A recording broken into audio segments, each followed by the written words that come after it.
owners can handle coronavirus. I am Ramit Sethi. I'm the CEO of I Will Teach You to Be Rich, and we're going to talk about it. Now, I will first start off by saying that I heard from tons of business owners. Some of you have pivoted in an amazing way in just the last few days. Others of you are paralyzed and stuck.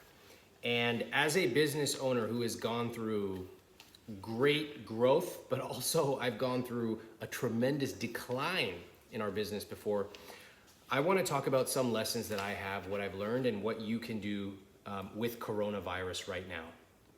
So here are the things. Oh, I'm sorry, I forgot. Let's all get together and do our daily ritual of hand sanitizer. Thank you very much. Okay, tonight, what I'm gonna do is I'm gonna share some lessons, and I wanna share some actual comments that I've gotten from real business owners, what they're doing. And you're gonna hear in their voice, some of them are distraught, some of them are hopeful, some of them don't know what to do. So we're gonna talk about all these situations, and then we're gonna do questions. The first piece of advice that I have for every business owner out there is move, get moving, accept reality, and make a plan. You've got to. In life, so many times the common thing we do when we're startled is we freeze. In business, freezing is death. So the answer is to move, is to accept reality. Customers are going away. Money may be drying up. Nothing is going to change and get better overnight. I can guarantee you that. So what are you going to do about it? You know, I remember I always ask my friends on their birthday, what's your birthday wisdom? And, usually I get these text chains and friends are like, make time for what's important. That's what one of my coworkers recently said to me. One year when my business was going through a large decline, my answer to this group of friends was, it can always get worse. And that was something I learned painfully, which was you might predict a 15% revenue decline. But what happens if it's 50? What happens if it's 50% 2 years in a row? What would you do about that? When I say accept reality and make a plan, there's a couple things that are really important for you to know as a business owner. First, you must believe that your business is important. You've got to believe it. Do you know how many business owners are writing me right now and saying, I don't know if I can sell my luxury good. Nobody cares about that anymore.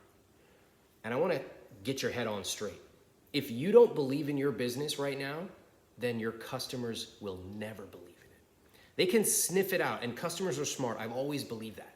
That's why my business has over 42,000 customers. In fact, how many people here have ever bought something from me? What was it? Type it in there. Let's hear what some of the answers are of products that you've bought from me. And then I want to hear from you, would you recommend my business, my products to other people? So while those answers are coming in, I'll come back and check on them in a second. I want to say you've got to believe that people still want to buy. And this is important. For thousands of years, people have spent money to adorn themselves, to entertain themselves, or for pure luxury. They've also spent money on their bodies, on education. They've spent money on their domiciles, their homes. So yes, there's been a shock to the system. Yes, accept that. But you must believe that people are still buying things that are not pure necessities. What are some of the comments coming in are any of my customers watching tonight, and what are they saying, Cass? Yes, tons of customers. So Success Triggers, your book, CTA, ZTL, Finisher's Formula, Dream Job. And what do they say? Do they say they would recommend these products or the business to other people? I can't even see the comments right now. Yes, yes, yes. Okay. Lots of yeses. Love it. So there are people who have bought, and there are people who will buy again. You have to believe that. But, and this is really important, you also have to accept that your business just might not survive. Now, this is really hard. This sucks the air out of the room. But the minute you accept, I might try everything I possibly know, and my business might go under, that is when you can start making a plan.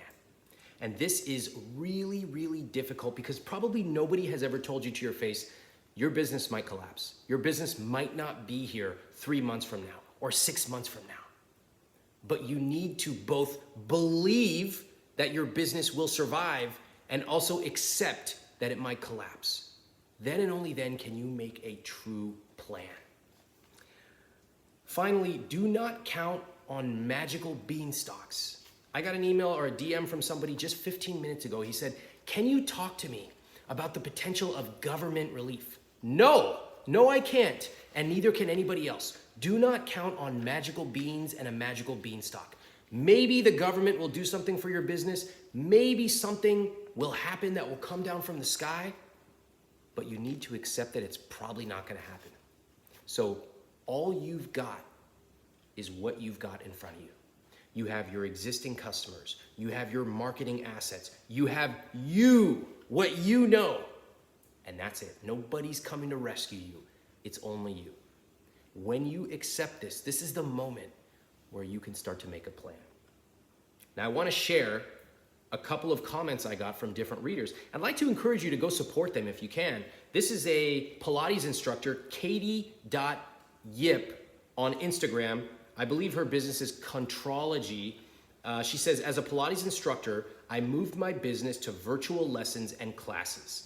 I'm lucky my profession has the capability of working remotely.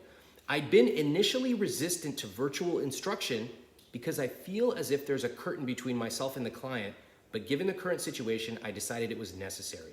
I use Zoom to teach clients. I accept payment through Venmo. And then fortunately, she said, it's only about a quarter of my income, but I took your advice and I have my year-long emergency fund to supplement. So 2 things I noticed about what Katie said. Number 1, fortunately, she's been following I Will Teach You to Be Rich, and she's read my book, and she's already pre-planned ahead. That's not the case with everybody, but for those of you who have done it, awesome, you're already ahead. The second thing is that within days, she accepted reality and made a change. Think about it. She said, I've been resistant to virtual instruction because of blah, blah, blah, blah, blah. Suddenly, your back's against a wall, you have to adapt. And this is where, again, you might be able to innovate and pull your way out of this, or your business might collapse. But the best thing you can do is accept it and move.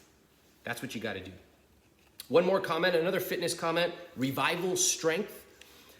This is interesting. Mostly scrapping our next launch of equipment, heavy online workout program. Instead, made a guide to creating great home workouts with low-cost equipment.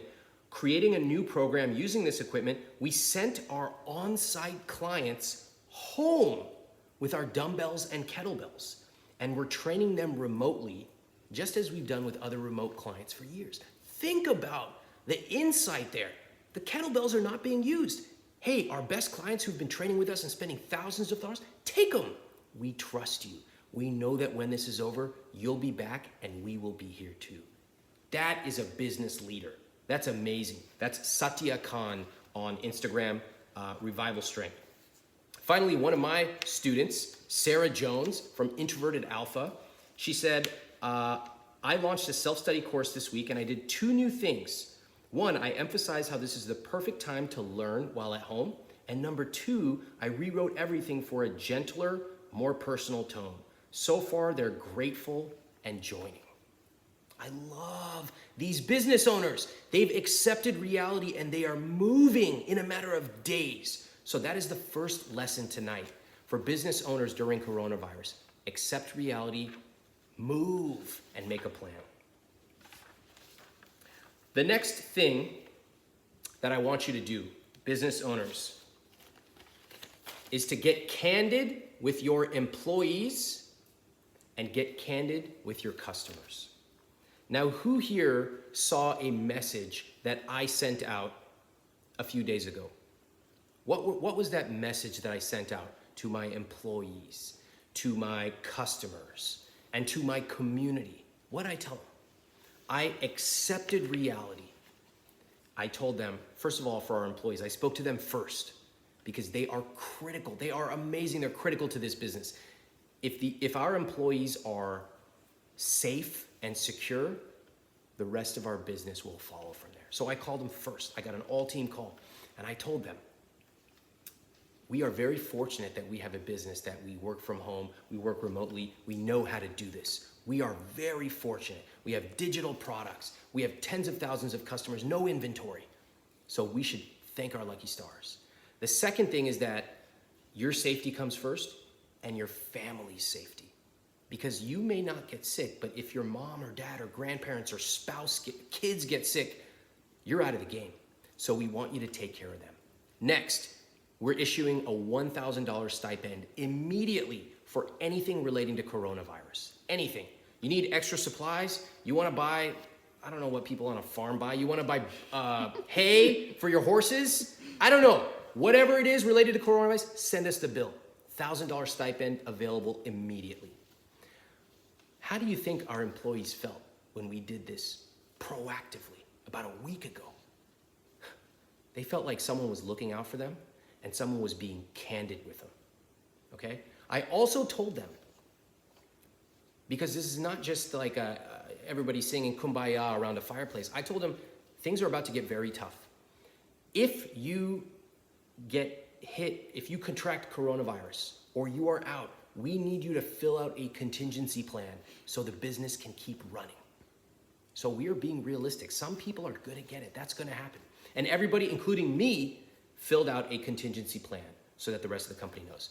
For you, the business owner, if you have employees or a team, you need to talk to them first. You need to say, look, here's the situation. We don't know what's gonna happen, but we know that in the last week, revenues have dropped, let's say 50%.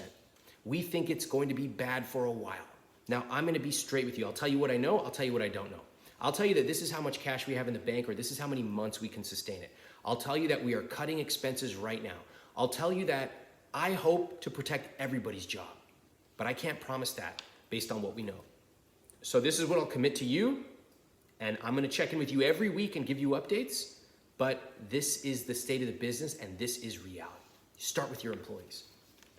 The next thing is you get candid with your customers. We did this. We extended a 2-month grace period to any of our customers before anybody asked us for it. Again, speed matters right now. What can you do with your customers? Well, you can do so many things. Let me read you a couple of comments. This is from Craig, Runners High in New Jersey. We're a specialty running shop in Central Jersey. With people concerned about being out in public, we're offering curbside pickup of products and free shipping on orders. Very well received and has people appreciating the difference between the small businesses and big box stores.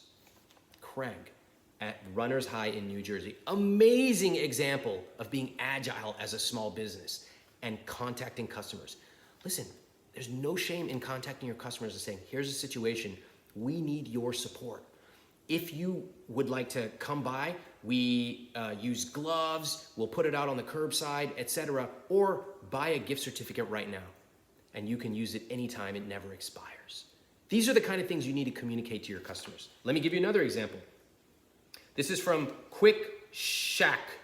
He said, we run a factory. For the first time in our 65 plus year history, we're gonna run split shifts. We're essentially breaking our personnel into 2 teams, half day, half night. We're also running a skeleton office crew. We've designated a particular door for visitors and one for employees. Now, he said, do you have any additional advice for manufacturing plants like ours? In one day we have it good because we're getting lots of orders. However, there's lots of tension because of whatever. All other extra precautions are already in place. 6 feet away, sanitizer by each store for staff, gloves are mandatory unless eating, etc. What do you think this business owner could do? This owner needs to write an email every single week. This owner needs to put pictures of their gloved employees holding up their gloves and smiling. They need to show how clean their factory is. They need to say 5 things we are doing to protect you during coronavirus. You need to reassure your customers what you are doing And oftentimes I find that business owners are doing extraordinary things, but they just don't think about going and telling people. So remember, get candid with your employees and your customers, both the good and also the bad. Number 3, this one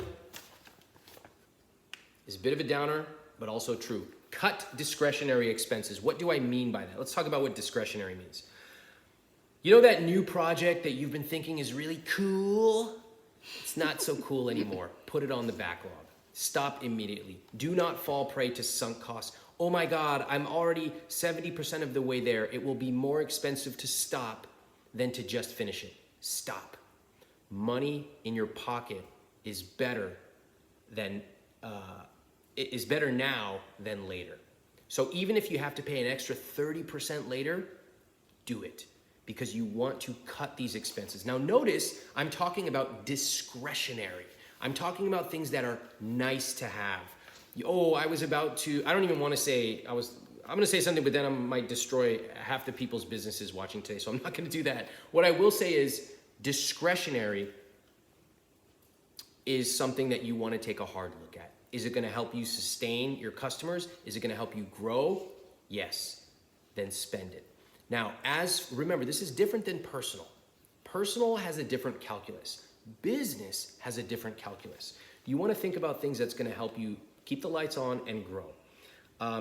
Some examples you can do: reduce your number of products. How much overhead do you have by just maintaining so many SKUs or different products? You got to support it, etc. Chop them up, take them off the market. Stop with that right now. Focus on the most profitable. I want to give you, let's see, a couple of examples here. This is one from Counterspace BR on Instagram. Listen to this, it's so good. I have a bakery and began limiting our menu to the top 5 items we sell. Added in a take and bake cinnamon roll option plus cookie decorating kits. Think about it, kids. We have had a few great sales days, and as long as we're allowed to remain open, I think we will likely be okay. Also added in shipping. We've shipped cookies to Mississippi, DC, and Florida in our first day. And this person said we are 84% over last week and increased our delivery app sales over 200%. Wow. This is amazing innovation. This is Counterspace BR, a bakery, on Instagram. Guys, what do you notice about this example? This is a business owner who accepted reality, made a plan, and then communicated it to their customers and their staff. Now, I can't guarantee that doing this is going to keep you in business. Nobody can make that promise. What I can tell you is it gives you the most likely chance of surviving to live another day. That is exactly what we are hearing tonight from these innovative business owners. All right? So that's cut discretionary spending. And finally, and this one is almost the opposite of what I just said in the last point, which is keep investing in marketing. This too shall pass. And when that day comes, you have a couple of options. One, you could cut everything to the bone. But when that day comes and when this day passes, where will your business be? If you cut it to the bone where you go out of business, a year from now, you're still out of business. So I want you to remember, when I said cut discretionary spending, I did not mean cut everything. What I meant was cut the things that you can hold off on until another day. But things like messaging your existing customers and acquiring new customers, they are so important that if you have the funds, you should not cut back on them. We saw this in 2008 and 2009. We saw case study after case study of businesses that cut back and were never able to recover. But the ones who maintained customer acquisition, even at reduced levels, tended to come out much healthier. So I would urge you to keep investing in marketing. Keep in mind, it does not have to cost a lot, but it probably might take more of your time than it used to. So, what have we talked about tonight so far? We've talked about how business owners can handle coronavirus. We talked about move, accept reality, and make a plan. We talked then about get candid with your employees and your customers. Then we talked about cut discretionary spending. And finally, almost the polar opposite it can seem like, keep investing in marketing. Now, as we get into Q&A, one question that I want to ask you is, what have you noticed me doing with my business? What am I doing? Am I doing any of these things? I want to wait as those comments come in because I want to see what do people notice. A lot of people saying, what should I do? I'm like, watch what the business owners you admire are doing. I shared some of the business owners I admire. I want you to tell me what you notice me doing. While you do that, I want to share a comment from one of my students at Work Week Lunch. Her name is Talia. She said, I was ready to start with my first full-time hire on Monday, and I had to tell her today that I can only take her on part-time. It was really tough. I also took your advice and cut a lot of expenses to make my runway last longer. And she went on to talk a little bit more about how her business is doing. But what you notice there is that this business owner, Talia, is accepting reality and moving. And that is what I want to encourage you to do. So what are some of the comments saying about what they notice about our business? You're sharing free advice with us. You're giving us value. Also, you're engaging with your audience, connecting with your viewers, building trust. So we'll buy from you in the future. Attracting more customers. Yeah. Visibility, discoverability. I love that. So let me point out a couple things. I love all these observations.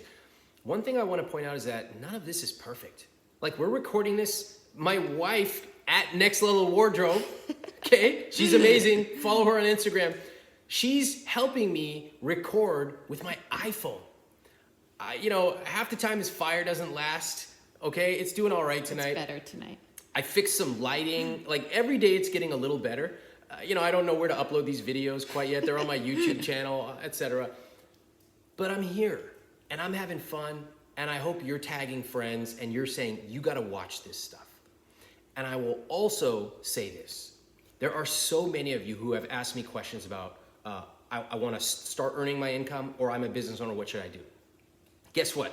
I've had business programs for 10 years. I got a new one launching next week. It's called Earnable. Do you think some of you are going to join that program based on what you've seen just in the last 4 or 5 days? Of course! I already know the answer. I don't even need to wait for you to tell me. I know the answer is yes, because you are here, you're watching, you know this advice is good, you know you can't find it anywhere else, and you don't care about the background, you don't care about the lighting or audio. What you care is that somebody's here listening to you and giving you advice. Simple as that. And whether you run a shoe business or a factory or a meal prep business, people want to know that you are listening to them, that you are there, and that you are proactive. That is what matters. All right? Now, I want to answer some questions. So if you've got them, type them in, and I've got some that came in. 2 comments from people worried about selling right now. One person said, how do I sell right now? I want to avoid coming off opportunistic. And the second person said, I'm worried my service isn't going to be a priority for people. He has a styling business. What can I do to make sure it survives or even thrives? So I want to tell you a story about somebody who wrote me the other day. And she said, Ramit, I'm a nurse, and for the last couple of years I've been thinking about starting my own business and following my passion. And she said, looking back, it all seems so foolish to think about helping people make logos. Who cares about that anymore? And I thought to myself, and I actually said this to her, I respect what you're doing and I appreciate that you're in the healthcare industry, but to people creating a logo, it's not foolish at all. They actually want help, they need help, and they are still willing to pay. I need help in my business. I am willing to pay. And I'm also paying other people on a personal level.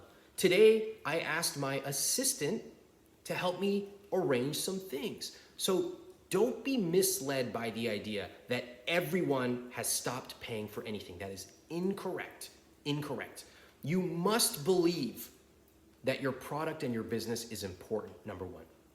Second, you must believe that there are enough people out there who have actually been following I Will Teach You to Be Rich for years, who have built up massive cash reserves, and who are actually DMing me and saying, What should I do to grow right now? I know this is a bit politically incorrect, but what should I do right now?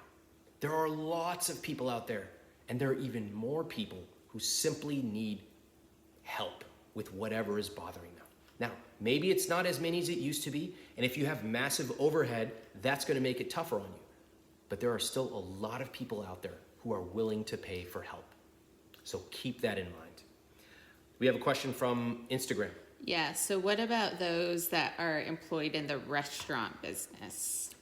I think that my unfortunate feedback is that that industry is probably not going to be around for a while. And so my candid feedback is that some industries are going to take a really, really, really difficult hit. And there's no script I can give you, no magical mindset. It just is structurally gone. And I have gotten DMs from people whose 70-year-old dads are Uber drivers. What are they going to do? And I can't say anything except I'm sorry for the situation that your dad is in or that you are in. So I wish I had a better answer, but the only thing I can say is that first piece of advice I gave you tonight, accept reality. It is very, very hard for any of us to accept that what we have done, especially if it's for a long time, might not matter, might not have an impact on tomorrow, okay? And while that may change in the distant future, what we have to do today is open our eyes and look around and accept reality. So just remember this, you may not be able to be employed in a restaurant in the next 4 to 8 weeks, but you're still worthwhile. You still have skills. People still need help. Now, how you find that is something we can talk about over the next few weeks, but accept reality. At least if you believe what I believe, it's going to be tough going in the restaurant field, and I'm sorry for that. Let me do a question, then we'll go back over there. How much cash should you keep in your business? I would recommend, if this were not happening right now, my general suggestion is 6 months of cash. Now that can depend on a lot of things. It can depend on your industry. It can depend on inventory and cash flow cycles. But in general, I'm more conservative.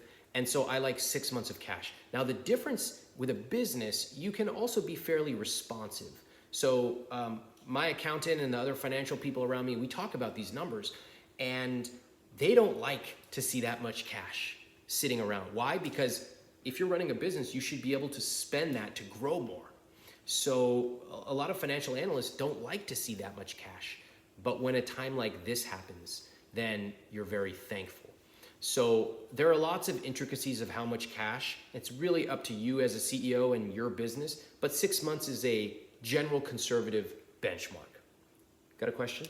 What do you think about people lowering their rates because of coronavirus? What? Okay.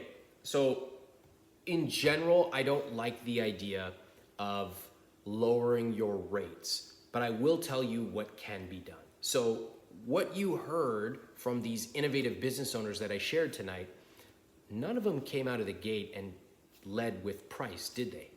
If somebody's not going to buy you at $100, they're probably not going to buy you at 75 or even 50.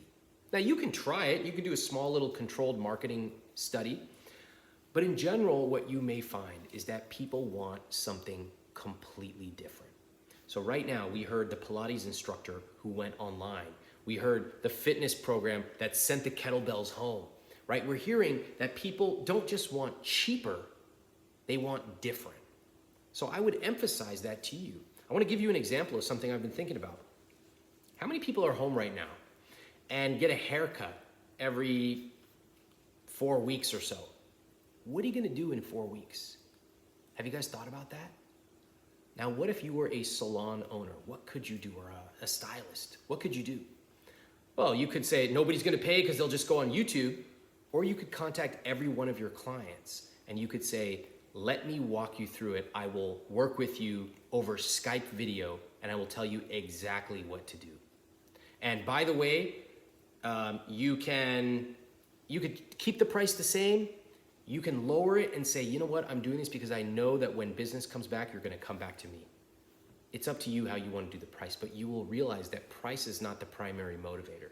If you have someone who you work with every month, the relationship matters much more than the 50 bucks. So, price is not the first thing to think about, but the experience and what you're offering is critical. Here's a question from a photographer.